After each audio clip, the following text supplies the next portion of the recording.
Children at work यानी कामकाजी बच्चे। Velu was an 11-year-old boy. Velu 11 साल का एक लड़का था। He ran away from home. वो अपने घर से भाग गया।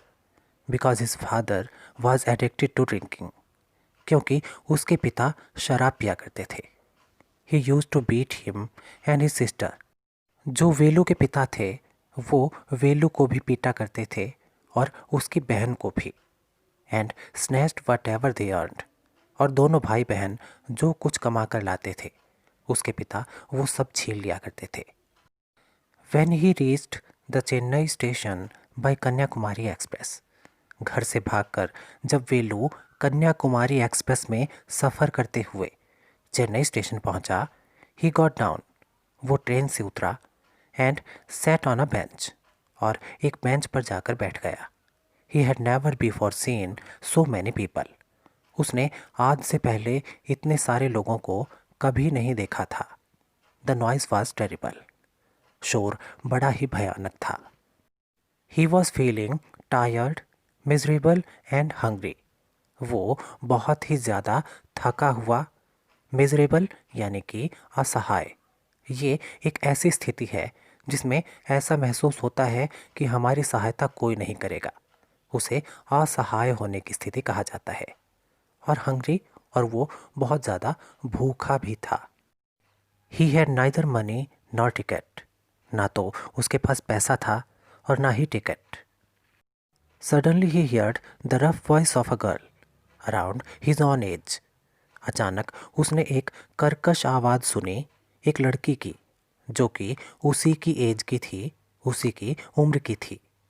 The girl was carrying a big bag. लड़की के पास एक बड़ा सा थैला था। She was picking up plastic cups and putting them into the sack. वो प्लास्टिक के कप्स को उठा रही थी और उन्हें उस बोरे में डाल रही थी। Her name was Jaya. उस लड़की का नाम जया था। She sat down next to him. वो उसके पास आकर बैठ गई। She said she could find some food for him to eat. उस लड़की ने कहा वेलू को कि वो उसे कुछ खाने के लिए दिला सकती है। She stood up to go. वो जाने के लिए खड़ी हुई। Velu had nowhere else to go. Velu के पास जाने का कोई ठिकाना ही नहीं था। उसे समझ नहीं आ रहा था कि वो कहाँ जाए। So he ran after her. इसलिए वो उसके पीछे पीछे दौड़ पड़ा।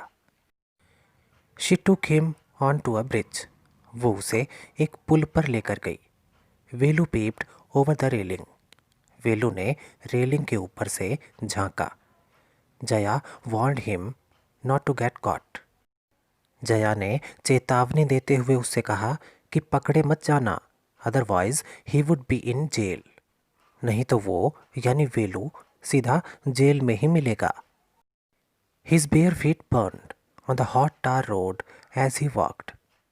वो नंगे पैर जिस तारकोल की सड़क पर चल रहा था वहाँ उसके पैर मानो जल गए हों।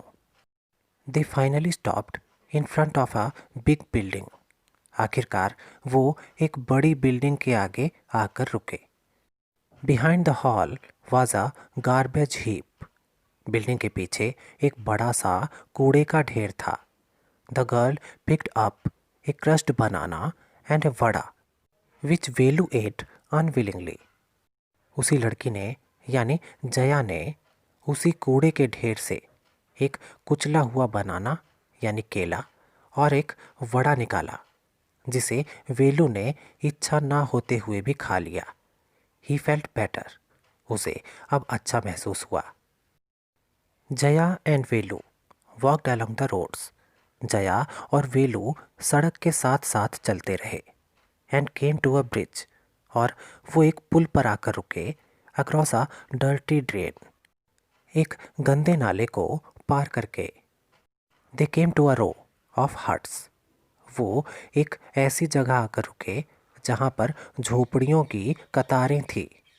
Build out of would, plastic and sheets. और ये झोपड़ियाँ लकड़ी की, प्लास्टिक की और शीट्स यानी धातु की चद्दरों की बनी हुई थीं। It was Jaya's village. ये जया का गांव था। She dumped her sack there. उसने अपने बोरे को वहीं डाल दिया। And give him a pair of old shoes, a sack and stick. और उसने वेलू को एक जोड़ी पुराने जूते, एक बोरा और एक छड़ी दी। He wondered what work she wanted him to do. Velu बड़ा हैरान था कि वो लड़की आखिर उसे कौन सा काम कराना चाहती है। She told him that they were rag pickers. उस लड़की ने उसे बताया कि वो लोग रैग पिकर्स हैं, यानी कूड़ा बीनते हैं। They collected things from rubbish bins. वे रबिश बिन से, यानी कि कूड़ेदान से या कूड़े के ढेर से कुछ चीज़ें इकट्ठा करते हैं, जैसे कि paper, plastic and glass. It was sold to Jaggu. और फिर ये सारी चीज़ें जग्गू को बेचती जाती हैं ए जंक डीलर, जो कि एक कबाड़ी है। Velu had no option. Velu के पास दूसरा कोई विकल्प नहीं था। He decided to work as a rag picker until he found a better job। और आखिरकार वेलू यही फैसला लेता है कि वो रैग पिकर का काम तब तक करेगा जब तक कि उसे कोई अच्छा काम नहीं मिल जाता।